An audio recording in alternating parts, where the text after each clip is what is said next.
Hello everyone, welcome to our first day of watercolor technique practice. We're going to try 4 techniques today. We're going to try 2 different washes, one that has one color, one that has a gradient, and then we're going to try the wet on wet and the wet on dry techniques. These are the most basic parts when it comes to watercolor, where you begin. Some things that you should have with you: you should have your palette with all of the watercolor cakes in different colors. You should have the lid as well. My lid is off to the side here. This is something that you can use to mix in, and at the end of each day I would just take it to the sink and wipe out the interior so that you can have a clean slate to work with. If it does dry though, you can go back and add water and the pigments will come back to life again. You can also take a scrap of paper towel at any point and some water, and you can go in and clean it out if it gets dirty. We also have our water cup. If this gets too filled with color, I might have to clean it out, but in this case, I'm gonna stick with it today. I also have 2 of your brushes that we're gonna focus on today. Just a small round brush, and then this much wider round brush so we can get larger surfaces. You might have noticed I have a piece of paper towel underneath. Newspaper is great, or any other paper underneath your work surface so you have less cleanup and you don't get the paint anywhere. And so those are the basics. I also have my Sharpie that I use to write these on. So if you want to pause the video for a second, you can make sure your cards say these on there so that you can practice those techniques. If you're ready to move on, so am I, so we'll get started. We're going to start with the wash, the one color wash.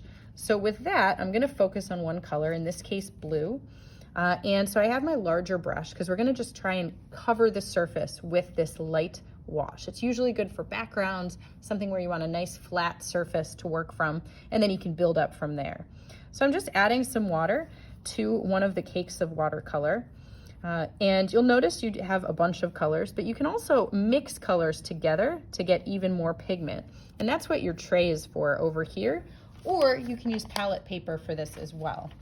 So I'm adding some water over here just to kind of mix and get the blue that I want.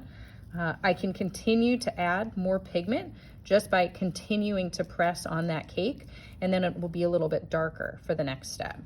So I'm going to start with this blue. I feel like it's what I'm looking for. And so I'm just going to go across. And this is why it's really helpful to have the paper underneath, so I can go all the way to the edges. Let's say you wanted to make sure that there is white space at the edge. Like for your projects, you want to leave some white frame. You can take things like masking tape, which works really well with this. Or if you do not have masking tape, I'm just going to put that there as an example. If you don't have masking tape, you can always take another scrap piece of paper that you have lying around, and you can hold it over the piece of paper. And when you're going to do your wash, you can just kind of like go up to the edge and just hold it tightly. So either of these helps you just keep a more solid edge. And if I take that tape off, you'll see it stays a little more crisp. Now in this case, I'm seeing some dots off to the side here. So while it's still wet, I'm gonna go back and make sure I get some of that color off. And when this dries, it'll be a little bit more consistent. I can also go in a different direction if I really wanna change those lines and kind of clean them up a little bit. And just another thing to know with watercolor, if you overwork your surface when it's wet, then you'll end up with some issues where the paper starts to pill. All right, so that's a wash. That's our first one we're gonna focus on. The next one we're gonna do is a wash gradient. So this is where we're gonna get a solid surface, but it's gonna go from one color to another. So I have my blue. I'm gonna continue working with that blue. I'm also gonna use a little bit of green. So I'm gonna have it change from blue to green, which is really nice if you're doing sunsets, if you wanna have the land in the background kind of have that hazy appearance. So I'm just gonna add a little more pigment to it. And remember, this is still very wet. So I'm gonna start with my green down at the bottom. Okay, and then when I get to that middle area, I'm gonna start adding a little bit of blue. And I'm gonna just overlap what I have a little bit. While the paint is wet, it'll start to blend together. And then I can continue. In this case, I'm gonna kind of clean out my brush a little bit and go with some of the blue up near the top. Now you can keep adding more and more water to it, but sometimes too much water can really change what you're doing. So at a certain point you do want to stop, and then let's say I wanted to go back and make the colors more bold. I could let it completely dry, and then I could do another wash the next day that gets a little bit darker. All right, so that is our gradient wash, which we just finished up. Now we're gonna do wet on wet. Okay, so I'm gonna take just some water, cleaning out my brush as much as I can. Little bit of water on the surface so you can't really see it. And then I'm gonna I'll start with the big brush. I'll do a little bit of blue and you'll see what happens when I just add it to the surface. So in this case, I'm gonna just do a couple polka dots so you can see what they look like after a minute or so. I'm also gonna switch to my small round brush. And in this case, I'm gonna take some of the pigments that I've been working with and I'm just gonna do a line or two across so you can see what happens.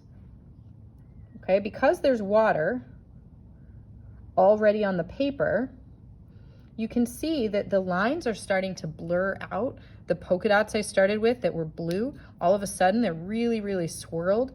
They don't really have that same shape anymore. And so that's kind of a fun thing that you can do to kind of create some cool texture and some funky details. All right, so wet background, adding to the surface on top with a wet paintbrush. Wet on dry is a little bit different. For this one, I'm gonna use the same paintbrush, that small round. And now I'm gonna make some green lines similar to what I did right over here, and you'll see the difference. Okay, so I have a curvy line, I have some straight lines. And so you'll see, because there isn't that water in the background, my shapes will stay a lot more specific, a lot more bold, and I don't really have to worry about the same bit of it kind of blurring. So this is really nice. You could do this on top of either of your washes if you wanted to once it dries, or if you want to have that blurriness, you could do it right on top as it's working. So just something for you to consider when it comes to details. Doing the dry option gives you a lot more crispness. Doing the wet option gives you that like watery effect. So those are the first 4 that we talked about today. We'll move on and do some other ones in the next video.